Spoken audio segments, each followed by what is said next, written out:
প্রকৃত গণতন্ত্র ফেরাতে চায় সরকার। যথাসময়ে স্থানীয় সরকার নির্বাচন। 17 বছর গণমাধ্যমে ত্রুটি চেপে ধরে ফ্যাসিস্ট সরকার। এখন স্বাধীন সাংবাদিকতা নিশ্চিত করাই লক্ষ্য। নির্বাচন হবে এবং সত্যিকার অর্থে জনগণের প্রতিনিধিরা সেই নির্বাচনে নির্বাচিত হোক। কথায় কথায় সেই সময় বলা যে টেলিভিশনের লাইসেন্স কারা দিয়েছে, কাদের কথা বলতে হবে সেই যে মনে করিয়ে দেওয়া, হাত বেঁধে দেওয়া, এই মন্ত্রণালয়ের দায়িত্ব রেগুলেট করা, বাট কোনোভাবেও যেন আমরা কন্ট্রোলে না যাই। সরকারের প্রথম 6 মাসে জ্বালানি সংকটের সঙ্গে আইন শৃঙ্খলা পরিস্থিতিও নাজুক। অভিযোগ 11 দলের। গণভোটের রায় বাস্তবায়ন না করলে ফল ভোগের হুঁশিয়ারি। 180 দিনে সরকার অপরিকল্পিত এবং অব্যবস্থাপনার কারণে জনগণের ভোগান্তি ব্যাপকভাবে বেড়েছে। আইন শৃঙ্খলার পরিবেশ অত্যন্ত বাজে। সংবিধান সংস্কার না করে সংবিধান সংশোধনের যে পদক্ষেপ ভুল পথে পা বাড়াচ্ছে, এটার যে পরিণতি ভালো হবে না। দেখছিলেন প্রধান শিরোনাম। রাতের সময় সঙ্গে আছি আমি গোলাম রাব্বি। এবার অন্যান্য শীর্ষ সংবাদ।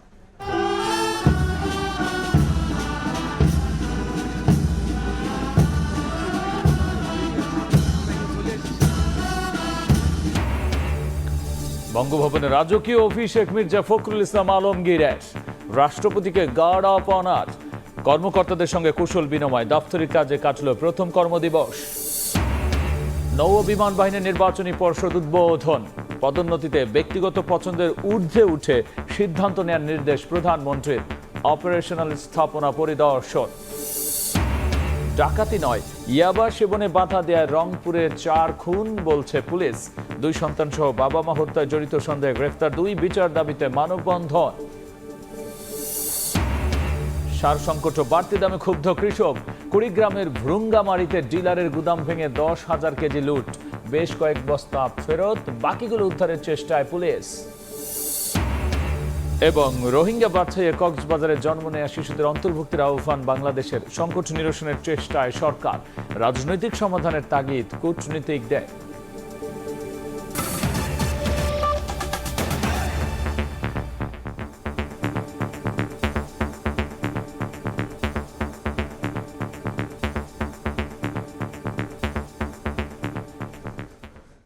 যথাসময়ে স্থানীয় সরকার নির্বাচন অনুষ্ঠিত হবে বলে জানিয়েছেন এলজিআরডি মন্ত্রী ডক্টর আব্দুল মঈন খান। এদিকে তথ্য সম্প্রচার মন্ত্রীর অভিযোগ, গেল 17 বছর গণমাধ্যমের হাত বেঁধে রাখা হয়েছিল। অক্টোবরে কক্সবাজার আন্তর্জাতিক বিমানবন্দর চালুর কথা জানিয়ে বিমানমন্ত্রী বলেছেন চলতি বছরই চালু হবে 3rd টার্মিনালের কার্যক্রম। আর পাহাড়ে শান্তি রক্ষায় সবার সম্মিলিত প্রয়াস চান পার্বত্য চট্টগ্রাম বিষয়ক মন্ত্রী। দায়িত্ব নেওয়ার পর সচিবালয়ে প্রথম কর্মদিবসে এসব কথা বলেছেন মন্ত্রীরা। বিএনপি সরকার ক্ষমতা গ্রহণের 6 মাসের মাথায় গেল শুক্রবার সম্প্রসারিত হয় মন্ত্রিসভা। 4টি মন্ত্রণালয়ে নতুন পূর্ণমন্ত্রী আর পররাষ্ট্র এবং ধর্ম মন্ত্রণালয়ে দায়িত্ব দেয়া হয় নতুন 2 প্রতিমন্ত্রীকে। দায়িত্ব নেয়ার পর সচিবালয়ে প্রথম কর্মদিবসে নবনিযুক্ত মন্ত্রী প্রতিমন্ত্রীরা নিজ নিজ দপ্তরে এলে অভ্যর্থনা জানান কর্মকর্তারা। পরে কর্মকর্তা কর্মচারীদের সঙ্গে মত বিনিময় করেন মন্ত্রণালয়ে দায়িত্বপ্রাপ্ত নতুন নীতি নির্ধারকরা। দেশের ইতিহাস, ঐতিহ্য ও মুক্তিযুদ্ধের চেতনা ধারণ করে কাজ করার কথা বলেন সদ্য দায়িত্বপ্রাপ্ত তথ্য সম্প্রচার মন্ত্রী আন্দালিব রহমান পার্থ। কথায় কথায় সেই সময় বলা যে টেলিভিশনের লাইসেন্স কারা দিয়েছে, কাদের কথা বলতে হবে সেই যে মনে করিয়ে দেওয়া, হাত বেঁধে দেওয়া, এই মন্ত্রণালয়ের দায়িত্ব রেগুলেট করা, বাট কোনোভাবেও যেন আমরা কন্ট্রোলে না যাই। এদিন প্রতিমন্ত্রী থেকে পদোন্নতি পাওয়া বেসামরিক বিমান পরিবহন মন্ত্রী রশিদুজ্জামান মিল্লাত বলেন 16 ডিসেম্বর চালু হবে শাহজালালের 3rd টার্মিনাল, আর অক্টোবরের মধ্যে চালু হবে কক্সবাজার আন্তর্জাতিক বিমানবন্দরের কার্যক্রম। 3rd টার্মিনাল যেটা আছে, আমরা ইনিশিয়ালি বলেছিলাম যে 16 ডিসেম্বরের মধ্যে সফট ওপেনিং হলো করব। চিন্তা করেছি যে অ্যাটলিস্ট পর্যায়ক্রমে 10টি বিমান আমরা লিজ করব। ডিসেম্বরের মধ্যে আমরা কন্ট্রাক্ট সাইন করতে চাই। কর্মকর্তাদের সঙ্গে মত বিনিময় করেছেন নবনিযুক্ত পার্বত্য চট্টগ্রাম বিষয়ক মন্ত্রী সাচিংপ্রু জেরি। তিনি বলেন পাহাড়ে শান্তি সম্প্রীতি রক্ষায় সম্মিলিতভাবে কাজ করতে হবে। সম্প্রীতি, সংহতি, সুষম বন্টন এবং বৈষম্য মুক্ত পার্বত্য অঞ্চল হিসাবে গড়ে তোলার ব্যাপারে আমি প্রতিশ্রুতিবদ্ধ। এদিকে দপ্তর বদল হওয়া মন্ত্রী আফরোজা খানম জানান, সরকারি খাদ্য কর্মসূচির সুফল প্রকৃত উপকারভোগীদের কাছে পৌঁছে দেওয়ার কার্যক্রম নিশ্চিত করতে হবে সংশ্লিষ্টদের। মানুষ যাতে নিরাপদ খাদ্য পায় সেটার দিকেও আমরা সবাই লক্ষ্য রাখব। স্থানীয় সরকার বিভাগের কর্মকর্তাদের সঙ্গে মত বিনিময় করেন নতুন এলজিআরডি মন্ত্রী। তিনি জানান, যথাসময়ে স্থানীয় সরকারের প্রতিটি স্তরের নির্বাচন সম্পন্ন করা হবে। সংবিধানের নিয়ম কানুন মেনে আমাদের সরকারের যে পলিসি রয়েছে সেই পলিসি অনুযায়ী প্রত্যেকটি স্তরের নির্বাচন হবে এবং সত্যিকার অর্থে জনগণের প্রতিনিধিরা সেই নির্বাচনে নির্বাচিত হোক, এটাই আমাদের। এছাড়া নতুন দায়িত্বপ্রাপ্ত ধর্ম প্রতিমন্ত্রী মোহাম্মদ শামীম কায়সারও অফিস করেছেন মন্ত্রণালয়ে। তিনি বলেন, সব ধর্মের অনুসারীরা যাতে নির্ভয়ে তাদের দাবি জানাতে পারেন সেই পরিবেশ নিশ্চিত করা হবে। তো সেক্ষেত্রে আমাদের এখানে আসলে প্রসূন আশিস, সময় সংবাদ, ঢাকা। বিএনপির বিভিন্ন অঙ্গ ও সহযোগী সংগঠনের মেয়াদোত্তীর্ণ কমিটি ভেঙে নতুন নেতৃত্ব আনা হবে বলে জানিয়েছেন দলের ভারপ্রাপ্ত মহাসচিব রুহুল কবির রিজভী। সকালে শহীদ রাষ্ট্রপতি জিয়াউর রহমান ও সাবেক প্রধানমন্ত্রী বেগম খালেদা জিয়ার সমাধিতে শ্রদ্ধা জানান রুহুল কবির রিজভী এবং প্রধানমন্ত্রীর রাজনৈতিক উপদেষ্টা জহির উদ্দিন স্বপন। এ সময় ভারপ্রাপ্ত মহাসচিব দাবি করেন, মহেশখালীর এলএনজি টার্মিনাল মেরামতের পর গ্যাস সরবরাহ স্বাভাবিক হতে শুরু করেছে। রিজভী বলেন, চলমান জ্বালানি সংকটের জন্য বর্তমান সরকার দায়ী নয়। মহেশখালীতে ভাসমান যে টার্মিনাল, সেটার যে ত্রুটি হয়েছিল সেটা সম্পূর্ণরূপে সারাই করা হয়েছে, ঠিক হয়ে গেছে এবং এলএনজি ভর্তি কার্গো ইতিমধ্যে এসে পৌঁছেছেন এবং সরবরাহ চলছে। আপনারা জানেন যে দেশের বিভিন্ন অঞ্চলে গ্যাসের যে চাপ কমে গিয়েছিল সেই চাপ আবার বৃদ্ধি পেয়েছে, লোডশেডিং অনেক কমে গেছে। সংগঠনের যে সমস্ত ত্রুটি বিচ্যুতি যেগুলো থাকবে, এই ক্ষেত্রে দলের চেয়ারম্যানের যে নির্দেশনা, আমরা সাংগঠনিক স্তরে তৃণমূল থেকে জাতীয় পর্যায় পর্যন্ত সেটি বাস্তবায়ন করব। এ নিয়ে বিস্তারিত আলোচনার জন্য স্টুডিওতে যুক্ত হয়েছেন সহকর্মী আব্দুল্লাহ শাফি। যাচ্ছি তার কাছে। শাফি, আমরা যদি দেখি যে নতুন মন্ত্রী প্রতিমন্ত্রী যারা দায়িত্ব পেয়েছেন তারা কিন্তু আজকে অফিস শুরু করেছেন এবং তারা আসলে কি বললেন বা জনগণ বা সেবা নিয়ে আসলে কি ব্যতিক্রম কথা বললেন?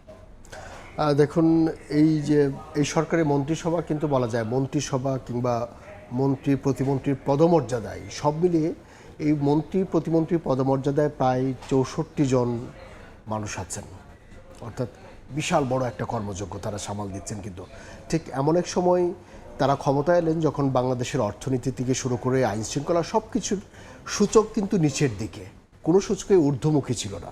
সেই জায়গায় তারা দায়িত্ব নিয়েছেন এবং 6 মাসের একটা পরিকল্পনার কথা বলেছিলেন প্রধানমন্ত্রী তারেক রহমান, যে 6 মাস তারা দেখভাল করবেন, তারপর কারা কত ভালো করছে এটা রেটিং করবেন, হয়তো সেটা সম্প্রসারিত হতে পারে, কেউ পড়ে যেতে পারে, এই ধরনের সংখ্যা কিন্তু আগেই ছিল।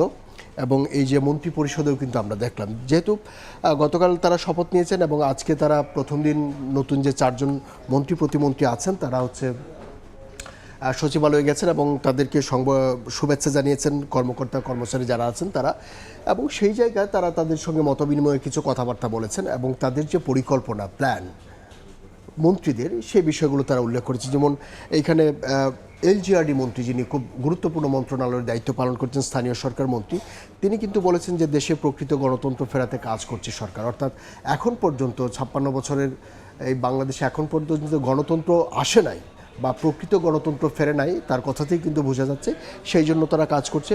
আর একটা ব্যাপার হচ্ছে, সেটা সুখবরই বলা যায়, কারণ স্থানীয় সরকার নির্বাচন কবে নাগাদ হতে পারে, দেশের এই পরিস্থিতির মধ্যে, অর্থনৈতিক ক্রাইসিসের মধ্যে স্থানীয় সরকার নির্বাচন কবে নাগাদ হতে পারে, এই নিয়ে কিন্তু লোকাল পলিটিক্স যারা করে, তৃণমূলের রাজনীতি যারা করেন, তাদের মধ্যে অনেকেরই প্রশ্ন। সেই জায়গায় একটা স্বস্তির খবর নিশ্চয়ই যারা লোকাল পলিটিক্স করেন, রাজনীতি করেন, তাদের জন্য, যে খুব শিগগিরই, এবং তিনি বলছেন যেটি যে খুব যথাসময়ে স্থানীয় সরকার নির্বাচন অনুষ্ঠিত হবে, অর্থাৎ স্থানীয় সরকার যখন মেয়াদ উত্তীর্ণ হবে তার পরপরই যে সংবিধান অনুযায়ী মন্ত্রী যেটি বলেছেন, এলজিআরডি মন্ত্রী, সংবিধান অনুযায়ী তারা সেই নির্বাচনের কার্যক্রম পরিচালনা করবেন। এটি নিঃসন্দেহ স্থানীয় এবং তৃণমূল রাজনীতির জন্য একটা বড় সুখবরই বটে। এবং আরেকটা বিষয় হচ্ছে স্বাধীন সাংবাদিকতার পরিবেশ নিশ্চিত করার লক্ষ্য। আপনি জানেন যে মন্ত্রণালয়ের সম্প্রসারণের কাজে বড় একটা পরিবর্তন কিন্তু এসেছে। আগের যে মন্ত্রী ছিলেন জহিরুদ্দিন স্বপন, তাকে বাদ দিয়ে কিন্তু নতুন যে আন্দালিব রহমান পার্থ, তাকে নিয়োগ দেওয়া হয়েছে। সেই জায়গায় তিনি এসেই কিন্তু বলেছেন যে গত 17 বছর কিন্তু গণমাধ্যম স্বাধীনভাবে কাজ করতে পারে নাই এবং গণমাধ্যমের ত্রুটি ছেপের ধরা হয়েছিল, তাদেরকে নিয়ন্ত্রণ করা হতো। এই সরকার আমলে এসে তারা কী করবে? স্বাধীন সাংবাদিকতা হিসেবেই তারা কাজ করবে। তো একটা শব্দ তিনি বলেছেন যে এই সরকারের দায়িত্ব হচ্ছে এটা রেগুলেট করা। অনেকে এটা নিয়ে সমালোচনা করছেন যে আসলে রেগুলেট করা এবং নিয়ন্ত্রণ করা কিংবা কন্ট্রোল করার মধ্যে পার্থক্যটা কী, এটা কিভাবে তিনি ডিফাইন করবেন। আসলে অনেকেই বলছেন যে রেগুলেট করা আলটিমেটলি নিয়ন্ত্রণ করারই নামান্তর, এটা ভিন্ন কোনো শব্দ। এ নিয়ে অনেকে অনেক কথা বলছেন। তবে সেক্ষেত্রে শাফি, এই যে সরকারের পরিবর্তন, এরই মধ্যে কিন্তু প্রায় 6 মাস শেষ হলো, সেক্ষেত্রে বিরোধীরা কি বলছে? বিরোধীরা তো স্বাভাবিকভাবেই তাদের সমালোচনার ফুলঝুরি, তারা সমালোচনাই করছে এবং বিরোধী দলের পক্ষ থেকে বলা হচ্ছে যে একেবারেই তারা ব্যর্থ এবং দলীয়করণে সবচেয়ে বেশি নজিরবিহীন দলীয়করণ করা হয়েছে এবং কর্মসংস্থান তৈরি করতে এই 6 মাসে সরকার ব্যর্থ হয়েছে এবং এই জন্য তারা কিছু কর্মসূচিও দিয়েছে। তারা দেশব্যাপী লং মার্চ কর্মসূচি পালন করবে এবং সংস্কারের জন্য যে 70% মানুষ ভোট দিয়েছিল সেই ব্যাপারে তাদের মতামতের গুলো তাদের সামনে তুলবে। এই নিয়ে একটি প্রতিবেদন আছে আমাদের, চলুন দেখে আসি। গণভোটের রায় বাস্তবায়নে ঘোষিত কর্মসূচির প্রস্তুতি সহ দেশের সার্বিক পরিস্থিতি নিয়ে 11 দলের বৈঠক। রোববার সন্ধ্যায় বিরোধী দলীয় নেতা ও জামায়াতের আমির ডাক্তার শফিকুর রহমানের সরকারি বাসভবনে এই বৈঠকে যোগ দেন জোট নেতারা। বৈঠকে লং মার্চের সময়সূচিতে আনা হয় কিছু পরিবর্তন। ব্রিফিংয়ে নেতারা জানান, আগামী 5 September Chattogram, 19 September Rangpur, 31 October Khulna ও 21 নভেম্বর সিলেট অভিমুখে লং মার্চ করবে 11 দল। প্রথম দিন লং মার্চ শুরুর আগে ঢাকার মতিঝিলে শাপলা চত্বরে হবে সমাবেশ। সরকার যেন এদিক সেদিক উকিঝুঁকি না মেরে সংবিধান সংস্কার না করে সংবিধান সংশোধনের যে পদক্ষেপ ভুল পথে পা বাড়াচ্ছে, এটার যে পরিণতি ভালো হবে না, এটা আমরা ক্লিয়ার মেসেজ বিরোধী দল থেকে জানিয়ে দিচ্ছি, আগেও জানিয়েছি। বিরোধী দলীয় চিফ হুইপ ও এনসিপি আহ্বায়ক বলেন, 180 দিনে ব্যর্থ সরকার তলানিতে ঠেকেছে জন আস্থা, বেড়েছে মানুষের দুর্ভোগ। সরকার অপরিকল্পিত এবং অব্যবস্থাপনার কারণে জনগণের ভোগান্তি ব্যাপকভাবে বেড়েছে এবং জন আস্থা, একটা সরকারের যে পাবলিক ট্রাস্ট প্রয়োজন, সেই জন আস্থা একেবারেই তলানিতে গিয়েছে। এই 6 মাসে আইন শৃঙ্খলার পরিবেশ বিপ্লব পরবর্তী পরিস্থিতির থেকেও ভয়ানক রূপ ধারণ করেছে। ঢাকাতেও লোডশেডিং হচ্ছে এবং লোডশেডিং দেশের ইতিহাসে সর্বোচ্চ পর্যায়ে পার হয়েছে। সরকার সেগুলো স্বীকার না করে বরং 180 দিনের একটা সাফল্য মণ্ডতে তারা দেখানোর চেষ্টা করছে, যেটা একেবারেই জনগণের সাথে প্রতারণা। এর আগে সকালে রাজধানীতে সেমিনারে জামায়াতের আমির বলেন, আওয়ামী লীগের পথই অনুসরণ করছে বিএনপি। এই রাস্তা ফেসিবাদের রাস্তা, এই রাস্তা আয়নাগরের রাস্তা, এই রাস্তা অসংখ্য মানুষকে বিনা বিচারে খুন করার রাস্তা, এই রাস্তা শাপলা চত্বরে আলিম উলামার উপর হায়নার মতো ঝাঁপিয়ে পড়ার রাস্তা। এই রাস্তা বাংলাদেশের মানুষ এই রাস্তায় কাউকে চলতে দেবে না। দেশে কোনো নব্য ফেসিবাদকে মেনে নেওয়া হবে না বলেও হুঁশিয়ারি দেন জামায়াত আমির। ফারুক ভিয়া, রবিন, সময় সংবাদ, ঢাকা। রাব্বি, প্রতিবেদনটি সেক্ষেত্রে শাফি, বিরোধীদের মন্তব্যগুলো আমরা শুনছিলাম এবং আপনিও কিছু অংশ বলছিলেন। সেক্ষেত্রে তারা আসলে কি পদক্ষেপ নিচ্ছেন, কর্মসূচির কথা বলছিলেন? ওয়েল, দেখুন, বিরোধী দল যে সমস্ত কথাবার্তা বলছে, বাংলাদেশের, শুধু বাংলাদেশ না, বিশ্বের কোনো বিরোধী দলই সরকারের খুব বেশি যে হচ্ছে প্রশংসা করে এটি কিন্তু দেখা যায় না, কিন্তু তারা সমালোচনা, সব কিছুতেই সমালোচনা খোঁজে। কিন্তু এই বিরোধী দলকে কিন্তু আমরা বিভিন্ন সময় দেখেছি যে তারা ঠিক সমালোচনার জন্যই ঠিক সমালোচনাটা করতে চায় না। তারা সবশেষ প্রেসিডেন্ট নির্বাচনে আমরা যেটা দেখলাম, মানে কপালে চুমু দিয়েছে রাষ্ট্র প্রেসিডেন্টের, এটা সাধারণত বিরোধী দল করে না। যাই হোক, আজকে যে বিষয়গুলো তারা করেছে, যে সরকার 6 মাস নিয়ে তারা তাদের যে মিটিং হয়েছে, মিটিংয়ের মধ্যে আলাপ আলোচনা করেছে। এখানে মোটা দাগে তারা কিছু বিষয় তুলে ধরেছে, যে অব্যবস্থাপনায় ভরা বেড়েছে জনদুর্ভোগ। স্বাভাবিকভাবেই যে হচ্ছে আইন শৃঙ্খলা পরিস্থিতির কথাই যদি ধরেন, যে রাস্তাঘাটে এখন যে পরিস্থিতি, যেভাবে মানে মানুষ ঠিকঠাকভাবে ঠিক কথাও বলতে পারে না, কিন্তু এই আইন শৃঙ্খলা পরিস্থিতিটা এইরকম যে স্বাভাবিকভাবে। কিন্তু একই সঙ্গে কিন্তু একটা বিষয়, যে কয়েকদিন আগে একটা সরকারের তরফ, একটা বেসরকারি প্রতিষ্ঠান একটা জরিপ প্রকাশ করেছিল এবং সেইখানে কিন্তু বলেছিল যে আইন শৃঙ্খলা পরিস্থিতি নিয়ে 59% মানুষ কিন্তু সন্তুষ্টি প্রকাশ করেছে। কিন্তু গতকাল স্বরাষ্ট্রমন্ত্রী কিন্তু বলেছেন যে যেই থানায় বা যাদের সম্পৃক্ততার যে থানাগুলো আছে সেই এলাকায় যদি কোনো ধরনের এরকম চুরি ছিনতাই বা এরকম জিনিস হয় এবং তারা বন্ধ না করতে পারলে তাদের সরাসরি ব্যবস্থা নেওয়া হবে। এটা নিঃসন্দেহে একটা গুড ইনিশিয়েটিভ এবং বড় একটা সাউন্ড তারা দিয়েছেন এবং স্বাভাবিকভাবে গ্যাস বিদ্যুৎ পরিস্থিতির কথা তো নতুন করে আসলে বলার কিছু নাই এবং সরকারও এটা মেনে নিয়েছে যে এই পরিস্থিতি সামনের 1-2 বছর পর্যন্ত চলবে। স্বাভাবিকভাবেই জনগণের দুর্ভোগ বেড়েছে, নাভিশ্বাস বেড়েছে এবং 180 দিনেই নজিরবিহীন দলীয়করণে বাড়ছে রাজনৈতিক সংকট, এটা কিন্তু তারা বলছেন। কারণ এই যে আন্দোলন হলো, বিরোধী দলের ভাষায় যদি বলি যে এই যে আন্দোলন হলো সব কিছুই কিন্তু দলীয় রাজনীতির বাইরে গিয়ে যাতে মেধা এবং পাবলিকের যাতে যেভাবে উন্নতি হয় সেই বিষয়গুলোর কিন্তু তারা ফোকাস করেছেন। কিন্তু এই সরকার আসার পরেই কিন্তু আমরা বিভিন্ন প্রজ্ঞাপনে দেখেছি যে বিভিন্ন সরকারি দপ্তরের বড় বড় শীর্ষ পদগুলো কিন্তু দলের রাজনৈতিক ব্যক্তিত্বদের কিন্তু সেখানে পদায়ন করা হয়েছে। স্বাভাবিকভাবেই বিরোধী দলের পক্ষ থেকে যে ধরনের মানে নেতিবাচক বা সমালোচনা করা দরকার তাই তারা বলছেন এবং সেই কারণে এই বিষয়গুলো আসছে আসলে। এবং এই জন্যই তারা 5টা লং মার্চ কর্মসূচি দিয়েছে 5টি বিভাগীয় শহরে। আগামী 5ই সেপ্টেম্বর থেকে শুরু হবে এবং সেটি নভেম্বরে শেষ হবে। এবং এই লং মার্চ কর্মসূচির মধ্য দিয়ে এই 6 মাসে যে সরকারের অর্জন এবং বা বিরোধী দলের ভাষায় যেভাবে ব্যর্থ হয়েছে সরকার তা জনগণের সামনে তুলে ধরবে এবং তাদের যে সংস্কার ছিল সেই সংস্কারের বিষয়গুলো যাতে সংসদে উত্থাপন হয় সেই বিষয়গুলো তারা তুলে ধরবে। সবচেয়ে অসংখ্য ধন্যবাদ আলোচনায় যুক্ত হওয়ার জন্য। আপনাকে অসংখ্য ধন্যবাদ। সরকার নতুন মন্ত্রী প্রতিমন্ত্রীদের দায়িত্ব গ্রহণ এবং একই সাথে বিরোধী দলের কর্মসূচি সব মিলিয়ে আলোচনার জন্য স্টুডিওতে যুক্ত হয়েছিলেন সহকর্মী আব্দুল্লাহ শাফি। যাচ্ছি অন্যান্য খবরে। দায়িত্ব গ্রহণের পর বঙ্গভবনে প্রথম কার্যদিবস রাষ্ট্রপতি মির্জা ফখরুল ইসলাম আলমগীরের। প্রেসিডেন্ট গার্ড রেজিমেন্টের গার্ড অব অনারে দেশের 23তম রাষ্ট্রপতিকে বরণ করে নেওয়া হয়। পরে কর্মকর্তা কর্মচারীদের সঙ্গে কুশল বিনিময় করেন তিনি। সংবিধানের রক্ষাকর্তা হিসেবে দায়িত্ব পালনের মধ্য দিয়েই বঙ্গভবনের নতুন রাষ্ট্রপতির কর্মযাত্রা শুরু হয়।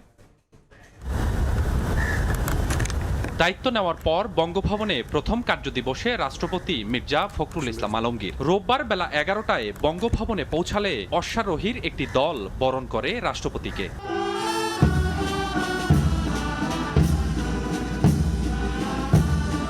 দেশের 23তম রাষ্ট্রপতিকে বরণ করতে সকাল থেকেই নেওয়া হয় প্রস্তুতি। পুরো বঙ্গভবন ঘিরে রাখা হয় কঠোর নিরাপত্তায়। বঙ্গভবনে প্রবেশ করলে রাষ্ট্রপতিকে গার্ড অব অনার দেয় প্রেসিডেন্ট গার্ড রেজিমেন্টের একটি চৌকস দল। গার্ড অব অনার শেষে বঙ্গভবনের কর্মকর্তাদের সঙ্গে কুশল বিনিময় করেন রাষ্ট্রপতি মির্জা ফখরুল ইসলাম আলমগীর। বঙ্গভবনের অক্টাগোনালে রাষ্ট্রপতি ও তার পরিবারকে ফুল দিয়ে বরণ করে নেন বঙ্গভবনের কর্মকর্তারা। পরে রাষ্ট্রপতি মির্জা ফখরুল ইসলাম আলমগীর বঙ্গভবনে তার অফিস কক্ষে দাপ্তরিক নথিপত্র ও পরিদর্শন বইয়ে স্বাক্ষর করেন। স্বপন আহমেদ, সময় সংবাদ, ঢাকা। নৌ বিমান বাহিনীতে পদোন্নতির জন্য রাজনৈতিক মতাদর্শ ব্যক্তিগত পছন্দের ঊর্ধ্বে থেকে সিদ্ধান্ত নিতে নির্বাচনী পর্ষদের সদস্যদের নির্দেশনা দিয়েছেন প্রধানমন্ত্রী তারেক রহমান। নৌ ও বিমান বাহিনীর নির্বাচনী পর্ষদের উদ্বোধনীতে এই নির্দেশনা দেন তিনি। সকালে বিমান বাহিনীর সদর দপ্তরে নির্বাচনী পর্ষদ উদ্বোধন শেষে বিমান বাহিনীর গুরুত্বপূর্ণ অপারেশনাল স্থাপনা পরিদর্শন করেন সরকার প্রধান। এর আগে প্রধানমন্ত্রী অনুষ্ঠানস্থলে পৌঁছলে তাকে স্বাগত জানান প্রতিরক্ষা উপদেষ্টা অবসরপ্রাপ্ত brigadier general doctor AKM Shamsul Islam, সেনাবাহিনী প্রধান জেনারেল ওয়াকারুজ্জামান, সেনাবাহিনী প্রধান অ্যাডমিরাল খন্দকার মিসবা উল আজিম এবং বিমান বাহিনীর প্রধান air chief marshal Hasan Mahmud খান।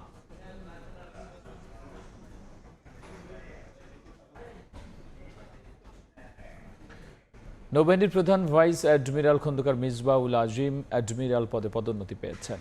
রোববার দুপুরে বিমান বাহিনীর সদর দফতরে নৌবাহিনী প্রধানকে র্যাঙ্ক ব্যাচ পরিয়ে দেন প্রধানমন্ত্রী তারেক রহমান এবং সেনাবাহিনীর প্রধান জেনারেল ওয়াকারুজ্জামান। এ সময় পদোন্নতি পাওয়ায় প্রধানমন্ত্রী নৌপ্রধানকে অভিনন্দন জানান। আন্তঃবাহিনীর জনসংযোগ পরিদপ্তরের ISPR এর সংবাদ বিজ্ঞপ্তিতে এসব তথ্য জানানো হয়। এর আগে 23 জুলাই খন্দকার মিসবা উল আজিম বাংলাদেশ নৌবাহিনীর 18তম প্রধান হিসেবে দায়িত্ব গ্রহণ করেন।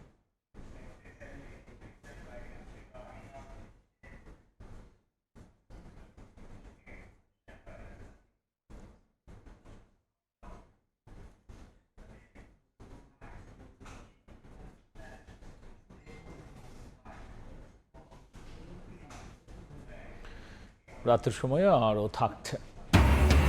ট্রাম্পের অর্থনৈতিক নিষেধাজ্ঞায় যোগ দিলে শত্রু গণ্য হবে প্রতিবেশী দেশও হুঁশিয়ারি ইরানের। ছাড় পাবে না যুক্তরাষ্ট্রের ইউরোপীয় মিত্ররাও। ঢাকায় একাধিক বিদেশি দূতাবাসে ইমেইলে হামলার হুমকির পর নড়েচড়ে বসেছে আইন শৃঙ্খলা বাহিনী।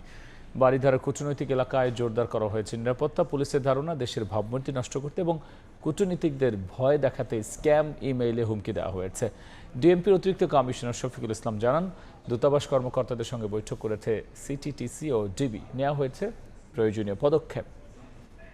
3-4টা দূতাবাস এবং আমাদের কয়েকটা সরকারি দপ্তরেও দিয়েছে হয়রানি এবং আমার ধারণা যে শত্রুতাবশত পাশাপাশি দেশের ইমেজকে নষ্ট করার জন্য আমাদের যে রাষ্ট্রদূতগণ আছেন বা বিভিন্ন এমবাসি আছে তারা তো আমাদের তাদেরকে আসলে কিছুটা ভীত সশস্ত্র করার জন্য এটা আমি বলবো যে এটা দেশবিরোধী একটা অপতৎপরতা।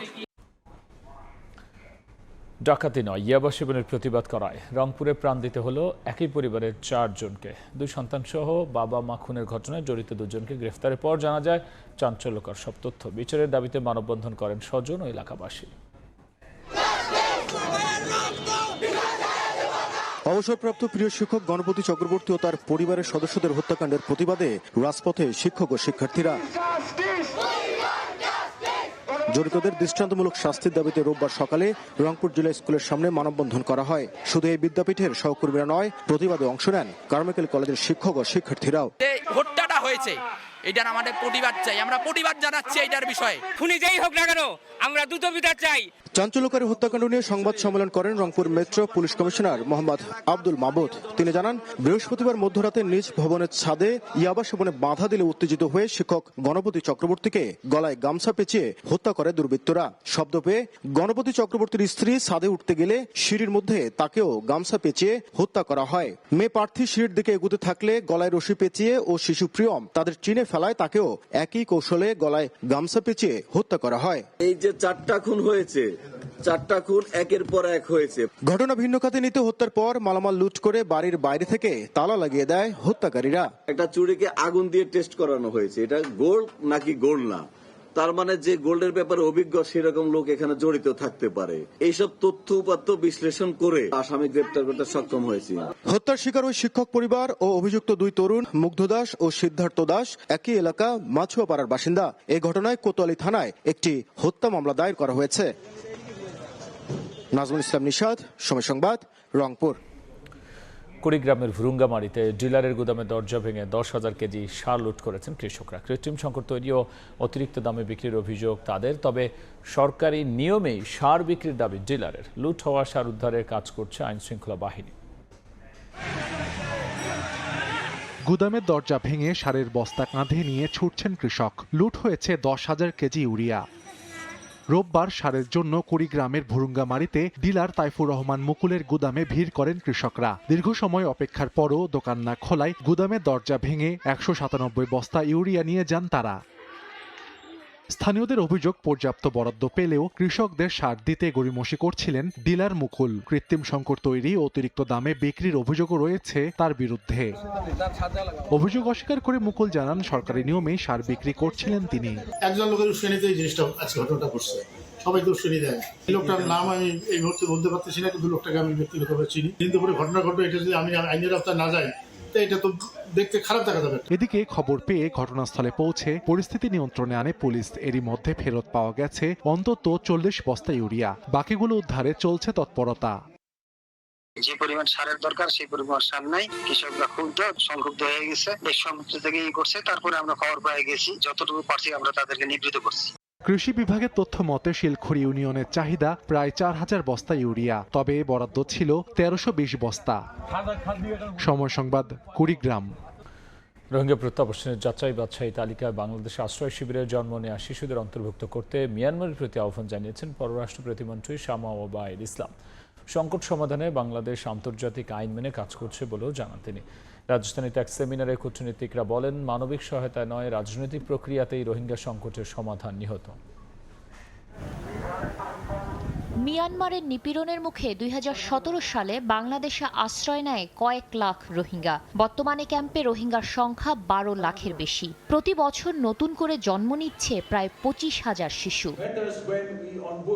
রোববার রাজধানীর একটি হোটেলে রোহিঙ্গা ঢলের 10ম বছরে প্রবেশ উপলক্ষে কূটনৈতিক বিটের সাংবাদিকদের সংগঠন ডিক্যাব এবং আন্তর্জাতিক সংস্থা অক্সফামের আয়োজনে সেমিনারে উঠে আসে সংকটের বহুমাত্রিক প্রভাব। বক্তারা বলেন, দীর্ঘস্থায়ী এই সংকট এখন শুধু মানবিক নয়, বাংলাদেশের জন্য ক্রমেই তা নিরাপত্তা, অর্থনীতি ও আঞ্চলিক স্থিতিশীলতার প্রশ্ন হয়ে উঠছে। The figure is around $20 billion. Then you have real power. Then you can sit down and bargain with the other side. Because at the end of the day, keep in mind, you need Myanmar military or the Arakan army if the repatriation has to be done. কূটনীতিকদের বক্তব্যে উঠে আসে রোহিঙ্গা সংকটের স্থায়ী সমাধান মানবিক সহায়তা নয়, রাজনৈতিক প্রক্রিয়াতেই আছে। মিয়ানমার ও বাংলাদেশের মধ্যে যোগাযোগে মধ্যস্থতার ভূমিকা অব্যাহত রাখার কথা জানায় চীন। আর ইউরোপীয় ইউনিয়ন নিরাপদ ও স্বেচ্ছামূলক প্রত্যাবাসনের পাশাপাশি রোহিঙ্গাদের দক্ষতা উন্নয়নে আরও 14 মিলিয়ন ইউরো সহায়তার ঘোষণা দেয়। Further 14 million euros precisely to boost skills development for the refugee community, but I have to insist also very much at the same time for the host community. We agree that return is the aim. The return has to be safe, voluntary, dignified and sustainable. যাচাই বাছাই প্রক্রিয়ায় ক্যাম্পে জন্ম নেওয়া প্রতিটি শিশুকে অন্তর্ভুক্ত করে দ্রুত প্রত্যাবাসন শুরুর আহ্বান জানান পররাষ্ট্র প্রতিমন্ত্রী শামা ওবায়েদ ইসলাম। The verification process must be expedited on the basis of the agreed bilateral instruments, taking into account children born in the camps. The commitment that the Chinese president made this time during our Honorable Prime Minister's visit will reflect in their actions also. দ্বিপাক্ষিক যোগাযোগের পাশাপাশি জাতিসংঘ, আঞ্চলিক উদ্যোগ ও আন্তর্জাতিক অংশীদারদের সঙ্গে কাজ চালিয়ে যাওয়ার কথা জানিয়েছে Dhaka. The humanitarian situation remains extremely serious. Shatila Sharmin, সময় সংবাদ, ঢাকা। রাতের সময়ে আরও থাকছে ম্যাকাই টেস্টে ডারউইনের বদলা নিল অস্ট্রেলিয়া। ব্যাটিং ব্যর্থতায় 1.5 দিনেই অসহায় আত্মসমর্পণ বাংলাদেশের। বিফলে শরীফুলের রেকর্ড বোলিং, সিরিজ শেষ 1-1 সমতায়। এবার বাণিজ্যের সংবাদ।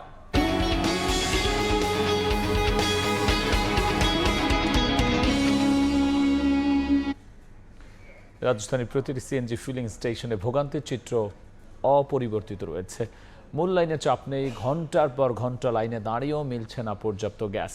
বন্ধ রয়েছে অধিকাংশ সিএনজি ফিলিং স্টেশন। সংকটে ভোগান্তিতে চালক ও সিএনজি পাম্প সংশ্লিষ্টরা। ভোরের আলো না ফুটতেই শুরু হয় অপেক্ষা।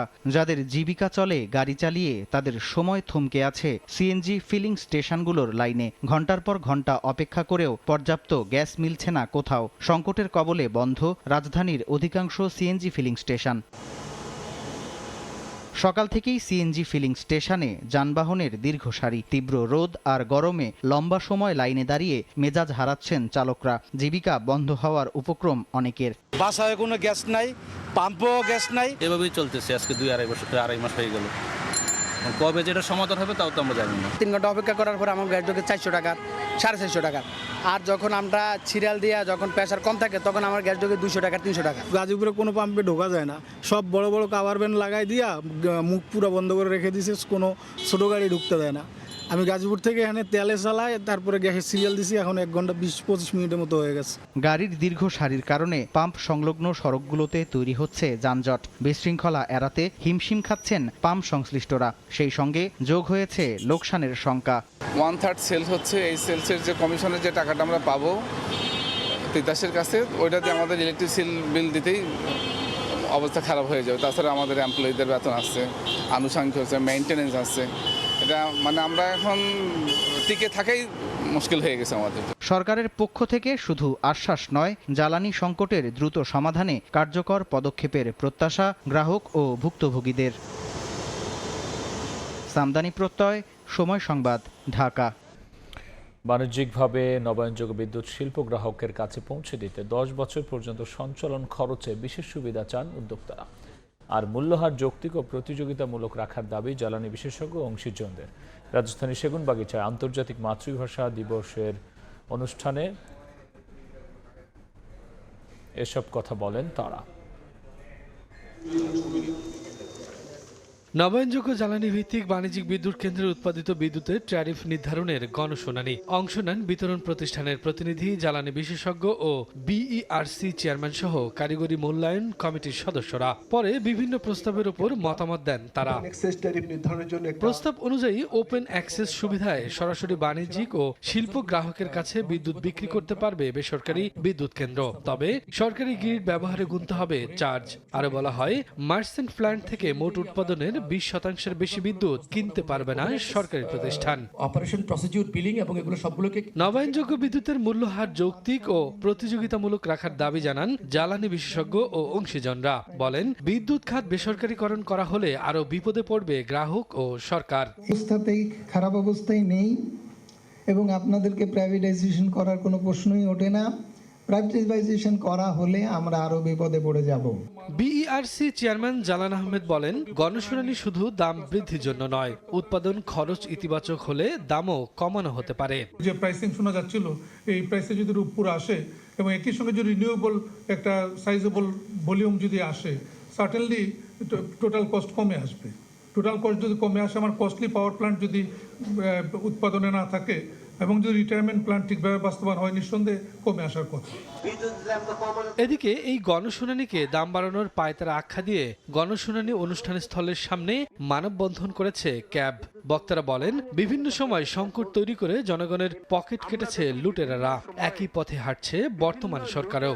বিভিন্ন লুটেরা ব্যবসায়ীরা জনগণের পকেট কাটে, একটা সংকট তৈরি করে দাম বাড়ায়। মাত্র কদিন আগে একটা নির্বাচিত সরকার তারা জনগণের পকেট কাটার সিদ্ধান্ত নেবে, এটা আমাদের ভাবতে আরো কষ্ট হচ্ছে, কিন্তু আমরা পরিষ্কার করে দেখছি এই সরকার সেই কাজটি করছে।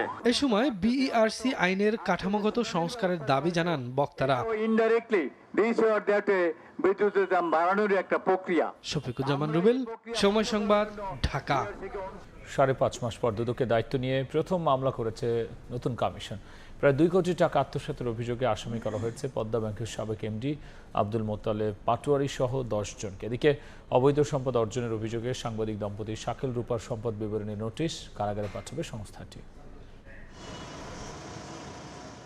গত 19 আগস্ট দুর্নীতি দমন কমিশনের চেয়ারম্যান একে মাসুদুজ্জামানের নেতৃত্বে নতুন কমিশন দায়িত্ব গ্রহণ করে। কার্যক্রম শুরুর প্রথমেই পদ্মা ব্যাংক ঋণ জালিয়াতির ঘটনায় দিয়েছে মামলার অনুমোদন।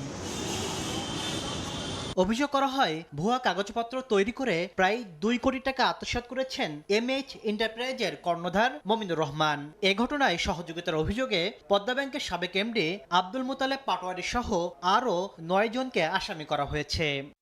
কাগজপত্র সৃজন করে ব্যাংক কর্মকর্তারা পরস্পর যোগসাজশে 1,95,00,000 টাকা ঋণ তুলে আত্মসাৎ করেছে, এই অভিযোগ ছিল মূলত মমিনুর রহমানের। অনুসন্ধানকারী কর্মকর্তা এই অভিযোগকারী মমিনুর রহমান এবং যে সকল ব্যাংক কর্মকর্তা জড়িত তাদের সবার বিরুদ্ধেই মামলা দায়েরের অনুমোদন দিয়েছে কমিশন।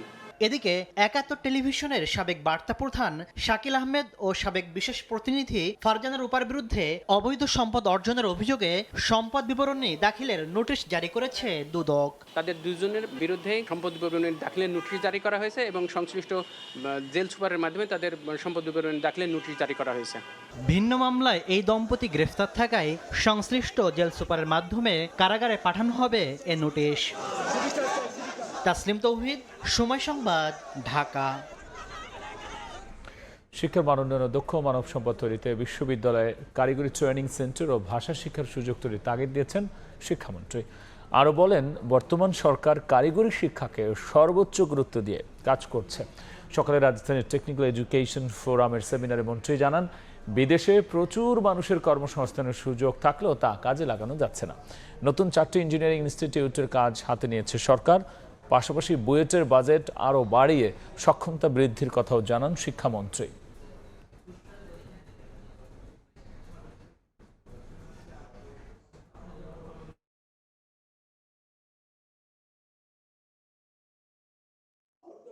চায়না হিউজ অপরচুনিটি রয়েছে, ল্যাঙ্গুয়েজ জানি না, কাজ জানি না, জাপান বসে আছে টেকনিক্যাল এডুকেশনে নেওয়ার জন্য, আমরা তাদের ল্যাঙ্গুয়েজ দিতে পারি না, আমরা তাদের কাজ দিতে পারি না। So this is the huge opportunity. এই অপরচুনিটি নিয়ে আমাদের কাজ করতে হবে। এবার সংস্কৃতির সময়।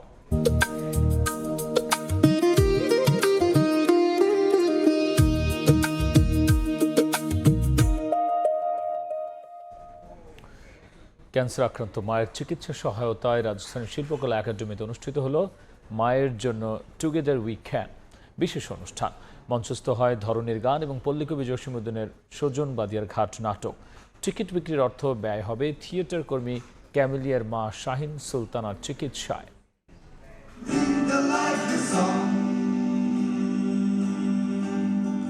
মায়ের জন্য গান, নাটক আর মানবিকতার উদ্যোগ টুগেদার উইকেন্ডের আয়োজনে শনিবার শিল্পকলা একাডেমিতে অনুষ্ঠিত হয় বিশেষ এ আয়োজন। বিশেষ চাহিদা সম্পন্ন শিশু ও কয়েকটি স্কুলের শিক্ষার্থীদের অংশগ্রহণে মঞ্চস্থ হয় ধরনীর গান। পাশাপাশি থিয়েটার কর্মীরা পরিবেশন করেন পল্লীকবি জসীমউদ্দিনের কালজয়ী নাটক সজন বাদিয়ার ঘাটের বিশেষ প্রদর্শনী। অভিনয় শৈলীর পাশাপাশি বিভিন্ন মানবিক উদ্যোগে কাজ করেন অভিনেত্রী কাজী নওশাবা আহমেদ। এসব কাজের জন্য তার প্ল্যাটফর্ম টুগেদার উইকেন্ড নিয়মিতভাবে ফান্ড রাইজিং কার্যক্রম চালায়। এবারের সাংস্কৃতিক পরিবেশনা থিয়েটার কর্মী ক্যামেলিয়া শারমিন চূড়ার মা শাহিন সুলতানের চিকিৎসা ব্যয় মেটানোর জন্য। আমাদের মূল উদ্দেশ্যটা হচ্ছে আমরা একজন ক্যান্সার পেশেন্ট মায়ের জন্য অর্থ সংগ্রহ করছি, ফান্ডিং করছি। আমি অন্তত দাবি করি যে আমরা যারা সংস্কৃতি কর্মী তারা চেষ্টা করছি যাতে এই বার্তাটাই হোক যেটা টুগেদার উই ক্যান 18 সাল থেকে করে আসছে, যে সহমর্মিতা এবং বন্ধুকে একা ছেড়ে না দেওয়া, বন্ধুর পাশে যে যতটুকু আছে অতটুকু নিয়ে দাঁড়ানো। এর আগে গাজীপুরে টুগেদার উইকেন্ডের সহযোগিতায় নাটক মঞ্চায়িত হয়, যার মূল চরিত্রে ছিলেন ক্যামেলিয়া শারমিন চূড়া। সেখানেও মিলেছিল ভালো সাড়া। মায়ের এই কঠিন সময়ে সবার সহযোগিতা চান তিনি। ইভেন্টের আগ পর্যন্ত আমার মনে হচ্ছিল যে আমি এবং আমার ভাই বোনেরা আসলে দৌড়াচ্ছি শুধু আম্মুর জন্য, কিন্তু যখন আমরা এভাবে কাজ করা শুরু করলাম লাস্ট মান্থ থেকে, তখন আমার মনে হলো যে আমার মা না, সবার মা, এবং সবাই মিলে এটা চেষ্টা করছে। তো আমি আসলে সবার কাছে, দর্শক এবং আমার পারফর্মার সবার কাছে কৃতজ্ঞ, এবং অবশ্যই নওশাবাপুর কাছে। সাংস্কৃতিক পরিবেশনার মাধ্যমে মাকে বাঁচানোর এই উদ্যোগ যেমন আশার আলো দেখাচ্ছে, তেমনি সমাজে ছড়িয়ে দিচ্ছে মানবিকতার বার্তাও। কান্তাময়ী স্নেহা, সময় সংবাদ, ঢাকা। এবার দেশের বাইরের খবর। ট্রাম্পের অর্থনৈতিক নিষেধাজ্ঞায় যোগ দিলে প্রতিবেশী দেশগুলো শত্রু বলে গণ্য হবে হুঁশিয়ারি দিয়েছে ইরান। যুক্তরাষ্ট্রে ইউরোপীয় মিত্রদেরও ছাড় দেওয়া হবে না। নতুন কোনো ষড়যন্ত্র করলে মার্কিন প্রেসিডেন্ট ডোনাল্ড ট্রাম্পের বিরুদ্ধে বিধ্বংসী পদক্ষেপ নেওয়া হবে বলে জানিয়েছে তেহরান। এদিকে ইরান ও যুক্তরাষ্ট্রকে আবার আলোচনার টেবিলে ফেরানোর চেষ্টা করছে মিশর। ইরান যুক্তরাষ্ট্রের সামরিক সংঘাত বন্ধ থাকলেও অব্যাহত রয়েছে বাকযুদ্ধ।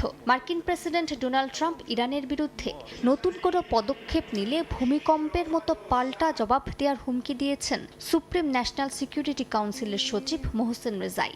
ইরানের প্রতিবেশী দেশগুলোকে যুক্তরাষ্ট্রের অর্থনৈতিক অভিযানে যোগ না দেওয়ার সতর্কবার্তা দিয়ে বলেছেন, কেউ সহযোগিতা করলে তাদের স্বার্থেও আঘাত হানবে তেহরান। এমনকি হরমুজ প্রণালী দিয়ে এক ফোঁটা তেলও বের হতে না দেয়ার এবং বিকল্প তেল রপ্তানি পথেও হামলার হুমকি দিয়েছেন তিনি। ইরানকে অর্থনৈতিকভাবে চাপে ফেলতে মার্কিন নতুন উদ্যোগকে সরাসরি অর্থনৈতিক সন্ত্রাস আখ্যা দিয়েছে তেহরান। দেশটির প্রথম ভাইস প্রেসিডেন্ট মোহাম্মদ রেজা আরেফ বলেছেন, জনগণের জীবিকা ও অর্থনৈতিক স্থিতিশীলতা নষ্ট করতে যুক্তরাষ্ট্রের চাপ মেনে নেওয়া হবে না। ইরানের পার্লামেন্ট স্পিকার মোহাম্মদ বাঘের গালিবাফ বলেছেন, মার্কিন নিষেধাজ্ঞার হুমকি সত্ত্বেও প্রতিবেশী দেশগুলো থেকে নতুন নিরাপত্তা ব্যবস্থা ও আঞ্চলিক অর্থনৈতিক সহযোগিতা নিয়ে তেহরান একাধিক বার্তা পেয়েছে। অন্যদিকে হরমুজে চলাচল কমে যাওয়ায় বিকল্প পথ তৈরির পরিকল্পনাও করছে পশ্চিমা ও উপসাগরীয় দেশগুলো। যুদ্ধ দীর্ঘায়িত হলেও প্রস্তুতিতে এগিয়ে থাকার দাবি ইরানের। প্রতিরক্ষা মন্ত্রণালয় বলছে, সাম্প্রতিক 40 দিনের যুদ্ধের মধ্যেও অস্ত্র ও গোলাবারুদ উৎপাদন বন্ধ হয়নি, বরং 3 গুণেরও বেশি বেড়েছে। এর মধ্যে আরব সাগরে অবস্থান নিয়েছে যুক্তরাষ্ট্রের বিমানবাহী রণতরী ইউএসএস জর্জ ওয়াশিংটন। মার্কিন কর্মকর্তাদের বরাতে জানা গেছে, মধ্যপ্রাচ্যে থাকা ইউএসএস আব্রাহাম লিঙ্কনের জায়গা নিতে এটি পাঠানো হয়েছে। এদিকে ইরান ও যুক্তরাষ্ট্রকে আবার আলোচনার টেবিলে ফেরানোর চেষ্টা করছে মিশর। দেশটির পররাষ্ট্রমন্ত্রী বদর আবদেল্লাতে ইরানের পররাষ্ট্রমন্ত্রী আব্বাস আরাকচির সঙ্গে উত্তেজনা কমানো, ইরান ওমান আলোচনা এবং যুক্তরাষ্ট্র ইরান সমঝোতা স্মারকের বাস্তবায়ন পুনরায় শুরুর বিষয়ে আলোচনা করেছেন। মালিহা সুহরওয়ার্দী, সময় সংবাদ। বাংলাদেশ অস্ট্রেলিয়া টেস্ট সিরিজের খবর। 2 দিনেই শেষ ম্যাকাই টেস্ট। ইনিংসে 51 রানের ব্যবধানে হারল বাংলাদেশ। ব্যাটারদের ব্যর্থতায় বিফলে গেল শরীফুলের রেকর্ড। 2 ইনিংসে 10 উইকেট নিয়ে player of the match Mitchell Starc. Series সেরাও হয়েছেন তিনি। টেস্ট সিরিজ শেষ হলো 1-1 সমতায়। ম্যাকাই থেকে তারেক হাসান শিমুলের ম্যাচ রিপোর্ট। ডারউইন থেকে ম্যাকাই 1 সপ্তাহের ব্যবধানে দৃশ্যপট বদলে গেল 180 ডিগ্রি। ডারউইনের আত্মবিশ্বাস থাকলো না ম্যাকাইয়ের গ্রেট ব্যারিয়ার রিফ অ্যারেনায়। অস্ট্রেলিয়ার পেস আর বাউন্সের সামনে স্রেফ ধসে পড়ল নাজমুল হোসেন শান্তর দল। 750 বলের টেস্টে দ্বিতীয় দিনেই ইনিংস ও 51 রানের ব্যবধানে টেস্ট জিতে সিরিজে সমতায় ফিরল স্বাগতিক অস্ট্রেলিয়া। ম্যাকাই টেস্টে টাইগারদের জন্য লড়াইয়ের একমাত্র প্রাপ্তি ছিলেন পেসার শরীফুল ইসলাম। বাঁহাতি এই পেসারের আগুন ঝরা বোলিংয়ে প্রথম ইনিংসে 210 রানেই গুটিয়ে যায় স্বাগতিকদের ইনিংস। 48 রানে 7 উইকেট নিয়ে সফরকারী যে কোনো বোলারের সেরা বোলিংয়ে রেকর্ড করেন শরীফুল। ক্যামেরুন গ্রিনের বুক চিতিয়ে করা ইনিংসেরা 67 আর শেষ দিকে টেলেন্ডারদের লড়াইয়ে ভর করে 146 রানের লিড তোলে অজিরা। তবে সেই লিডের জবাব দিতে নেমে বাংলাদেশের দ্বিতীয় ইনিংস রূপ নেয় চরম বিপর্যয়ে। বল হাতে দ্বিতীয় ইনিংসে তাণ্ডব চালান মিচেল স্টার্ক ও অধিনায়ক প্যাট কামিন্স। স্টার্কের গতি আর সুইংয়ে শুরুতেই তাসের ঘরের মতো ভেঙে পড়ে বাংলাদেশের টপ অর্ডার। আগের ইনিংসে 6 উইকেটের পর দ্বিতীয় ইনিংসে আরও 4 উইকেট তুলে নিয়ে ম্যাচে 10 উইকেটের কোটা পূর্ণ করেন স্টার্ক। ক্যারিয়ারে দেশের মাটিতে এটিই তার সেরা বোলিং ফিগার। স্টার্কের সাথে যোগ দেন অধিনায়ক প্যাট কামিন্সও। মাত্র 3 ওভার বল করে 10 রান খরচায় শিকার করেছেন গুরুত্বপূর্ণ 3 উইকেট। দায়িত্বজ্ঞানহীন শটে আত্মসমর্পণ করতে বাধ্য হয় বাংলাদেশ। প্রথম ইনিংসে 64 আর দ্বিতীয় ইনিংসে অল আউট হয় মাত্র 95 রানে। 21 বছরের ইতিহাসে টেস্টের 2 ইনিংসে কোনো দলের 100 রানের নিচে অল আউট হওয়ার ঘটনা এটাই প্রথম।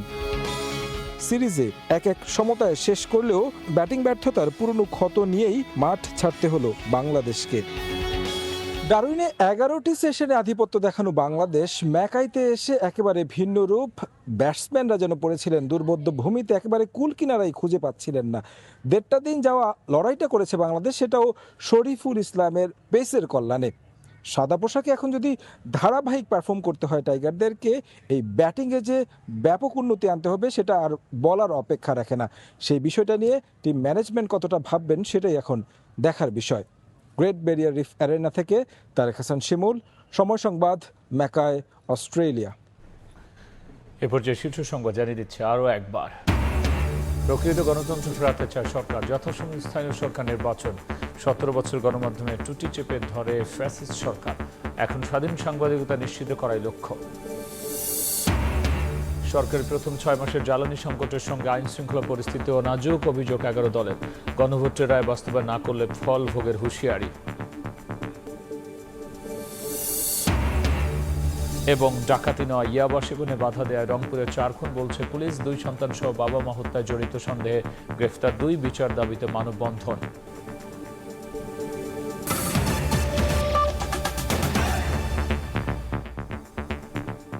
এই ছিল রাতের সময়। এরপর দেখবেন সম্পাদকীয়, সঙ্গেই থাকুন সময়।